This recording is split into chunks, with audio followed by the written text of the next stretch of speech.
What's up, everyone? Welcome to Say What I Mean. And I just want to talk about Lovecraft Country. If y'all haven't checked it out, make sure you check it out. It's on HBO. Really dope show. I was just more curious than anything when I first heard about the show. HBO have a decent track record when it comes to these types of shows.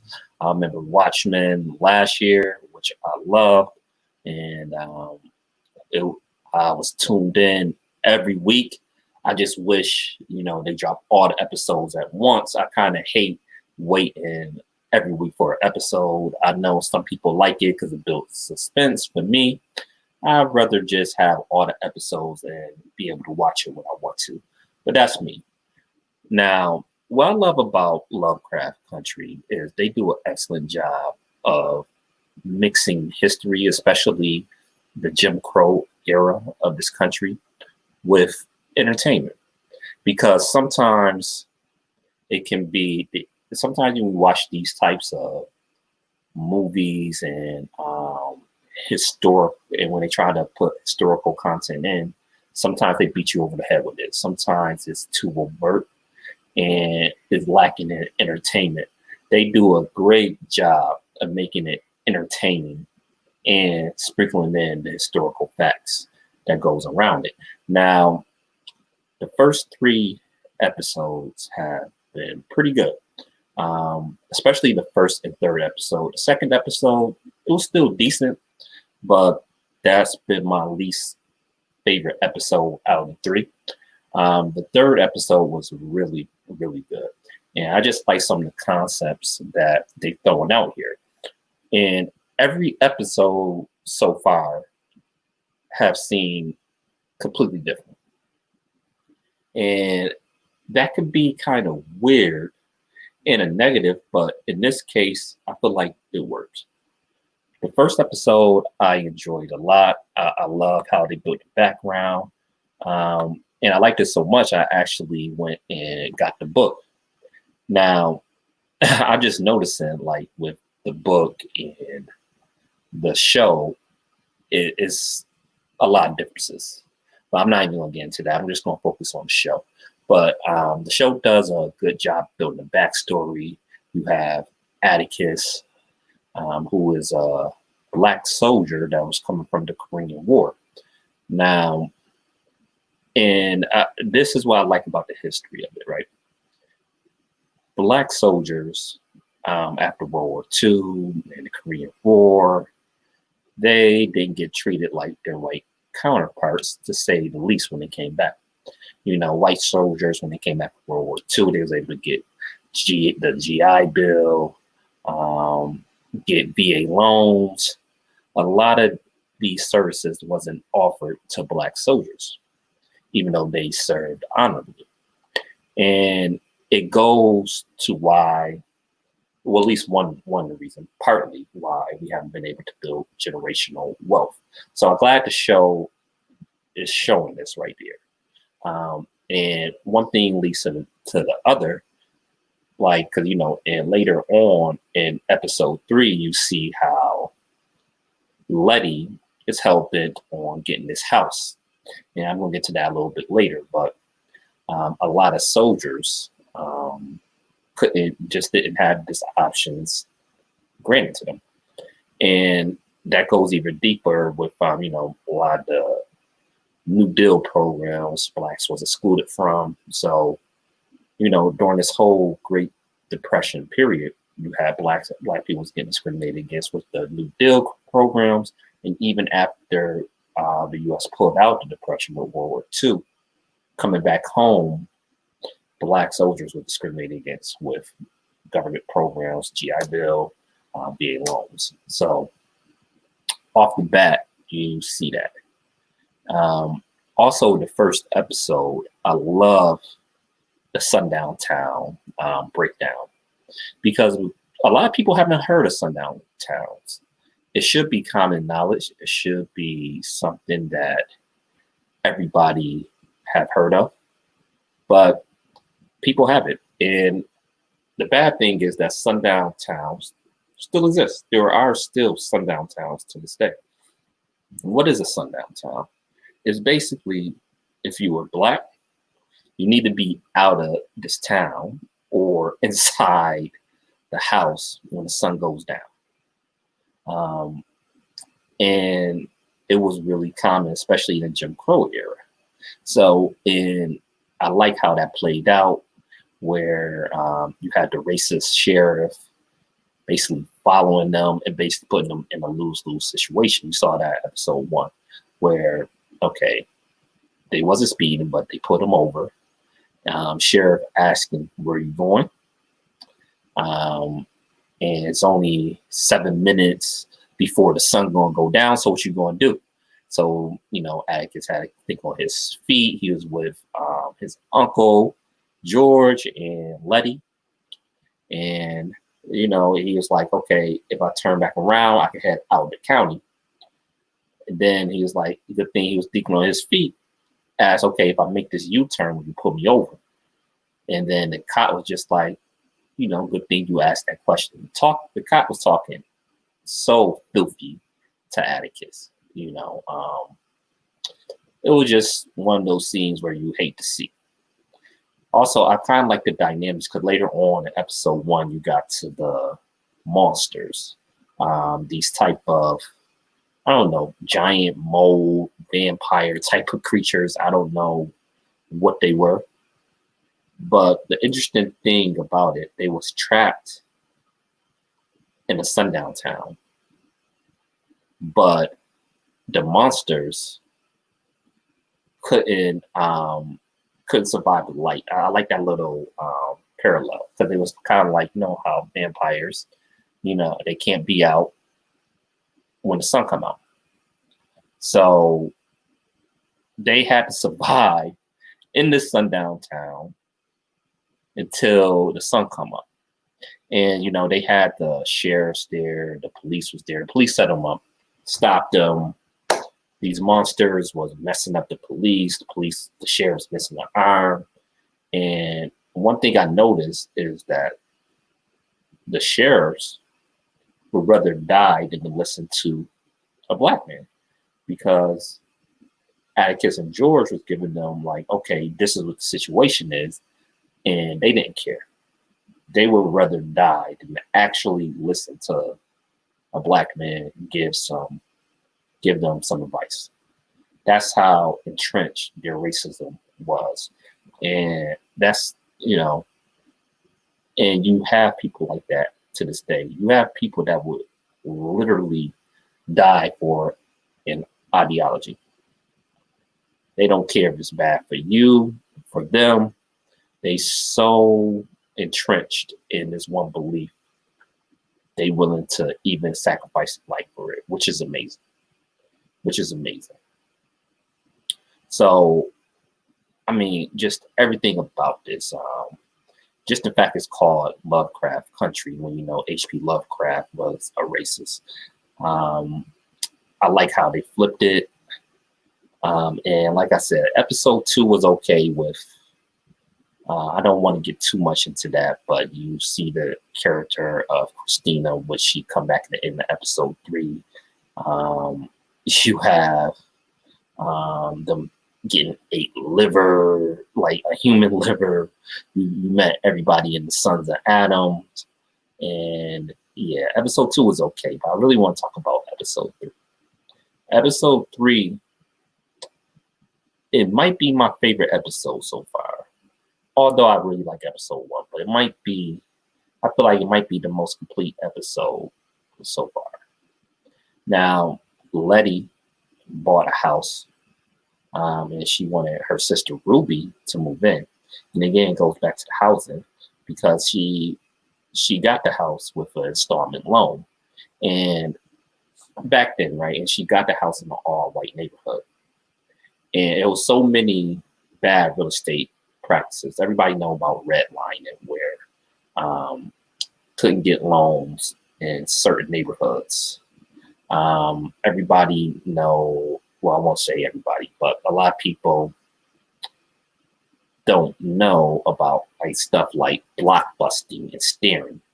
Now, blockbusters is when a black family move into neighborhood, and they convinced the rest of the neighbors to sell their house for cheap because the neighborhood's going to change ethically. So that happens a lot. That's called blockbusting. You have steering, where the real estate agent won't even show certain homes to a specific race, specifically Black people, and they try to steer them into certain neighborhoods without giving them all the options. That's steering. So it briefly touches on that. It doesn't call them by name, these tactics by name, but that's what it was. Also, it starts off by stating that this episode started off by stating 3 white neighbors disappeared, and that was going to be a big plot. Now, why these white neighbors disappeared, and what happened? Letty was the first Black person in the neighborhood. Letty and her sister Ruby, and these white neighbors was not happy at all.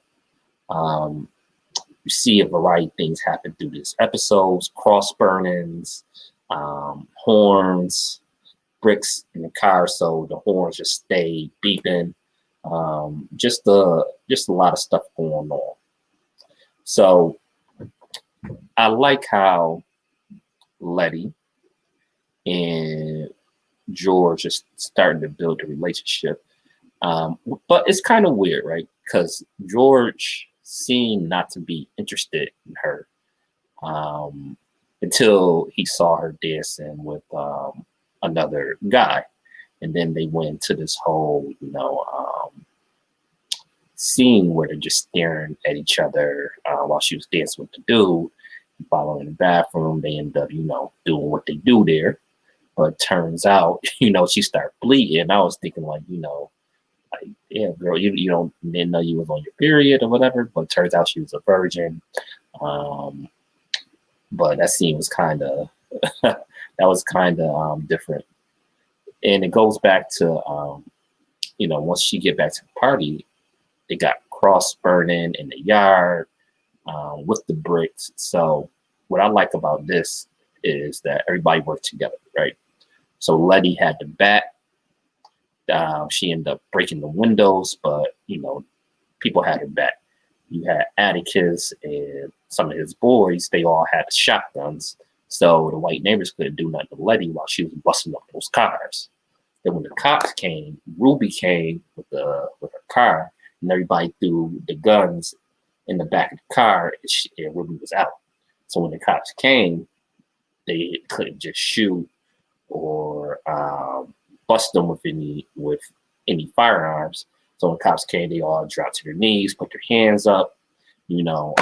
Very smart. It was good to see Black people work together like that. I was feeling that. I was feeling that a lot. So after that happened, you see a little police brutality, or a lot of police brutality, when Letty was in the back of the squad car. They didn't have her safely fastened in, and they giving her a rough ride. And she's smacking one end, she's smacking the other end. Reminds me of Freddie Gray in Baltimore. That's what happened. He wasn't fastened in, and he ended up with a broken neck.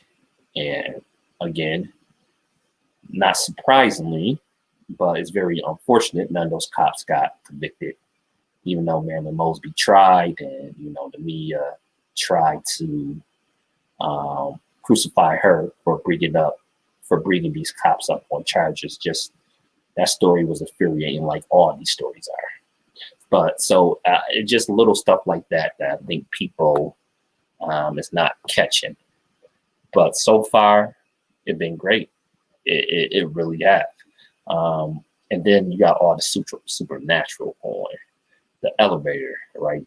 Elevator almost took off Letty Apple earlier in the episode, but then when the white men, there was 3 white men that broke in, and when they broke in, I guess they was going to try to terrorize Letty and everybody else in the house, but it didn't work out like that. The elevator ended up knocking this white dude head off. and a baby with a grown big body scared the other two so bad they ran into, I guess, the heater or something, and steam got into their face and they end up dying. Um, it is crazy. The whole backstory about that is too. Reason why this house is haunted. It was a scientist, I believe that was at the University of Chicago, that previously lived in his home, and he was experimenting on black people. And again, goes back to how black people have been experimented on. I mean, this is facts too, not just Tuskegee, but you can go back to eugenics, because there was a eugenics program in this country for a long time. So, if you look up, especially like in North Carolina, look up how black women were sterilized in North Carolina. It's a crazy story. Like, the state had to admit to it, and it was a whole big deal about the families getting money for that happening. I mean, there's just so much stuff that happened that it seems like, nah, that ain't really happened. That's just storyline. But no, stuff like that really happened. So this white scientist was experimenting on black people, doing all sorts of crazy stuff to them, and he wouldn't even let go of his racism in death. So he wanted Letty out that house bad. So, Letty gets, I guess, a voodoo lady, her Atticus and her Atticus and voodoo lady go down there, find spirits. They end up pushing the evil spirit out, even though the spirit ended up, taking over Atticus' body for a brief second. But, Letty kept it together. They was able to cast that spirit out. Now, I'm looking forward to where it goes, because at the end of the episode, George tried to went and saw Christina, and guess he was about to kill her for messing with his people. And that was interesting too, because it seemed like they was trying to set up some type of chemistry or some type of interest between Christina and Atticus in the other few episodes. And I'm glad that seemed like they're going away with that. And Atticus and Letty, it seemed like that's happening now, which it happened that episode. So I'm glad that it looks like they're getting away from that Christina storyline with George in that aspect. But, he couldn't kill Christina, not because he couldn't pull the trigger, but it was because he couldn't pull the trigger. I know that didn't make sense, but what I mean is he wanted to, but Christina had a spell on him where he literally couldn't pull the trigger. Literally couldn't pull the trigger, right? And then, basically at the end, she was like, what would you think? You gotta be smart. You can't just go around killing white women, and gave him like one of those looks like, yeah, I got you. You can't do that. And I do wonder what was Atticus' plan though, because, I guess he was thinking nobody saw him going there, and how was he planning to escape and get away with that? I'm not sure. But so far, great. Like I said, does a great job mixing history and entertainment together. I'm interested to see where it goes. I definitely am. And I like the fact that you have complex character. So I'm interested to see how George's father is going to play a role in this, because it seemed like he got a lot of demons. Atticus' son, which, he raised him as a son, but might not be his son, might actually be his brother's son, and a crazy love triangle. Him and Atticus don't have a great relationship, but, I could see how that would put a strain on the relationship when you notice the whole time and son don't. So I'm interested to see with that. Even Letty. I like Letty, but she's she's kind of complex character too, because as much good as she does and she's great in these situations, she seemed like she didn't have the best relationship with her mother, and she got some inheritance money, or at least that what she thought. Turns out came from Christina. So, but that she thought that her mother left her some money, and instead of splitting it with her siblings, she decided to buy that house, and which is cool. I understand her vision, but that was wrong. That wasn't her decision to make. She should have split it with her siblings, and Ruby called her out for that. Ruby left the house after she found out, and she's gonna have to do some work to repair that relationship, because I would be mad too. That's grimy.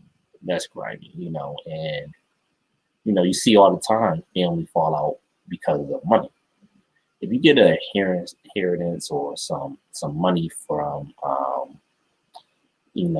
your parents, which unfortunately in our community a lot of times that don't happen. A lot of times when our people die, we have to scramble for money to pay for the funeral. So like stuff like life insurance is important. But anyway, I digress. Make sure you split it with your siblings. Like just taking it off yourself and decide, even though she wanted Ruby to live with her, like Ruby might not wanted to do that with her portion of money. She might want to do something else. That's not your decision to make. So that was definitely a terrible move. I like it. But yeah, I'm hooked now. At first I was like, I don't know, I'll give it a chance, but now I'm hooked. If you haven't checked it out, make sure you check out Lovecraft Country. Great, great series. Peace.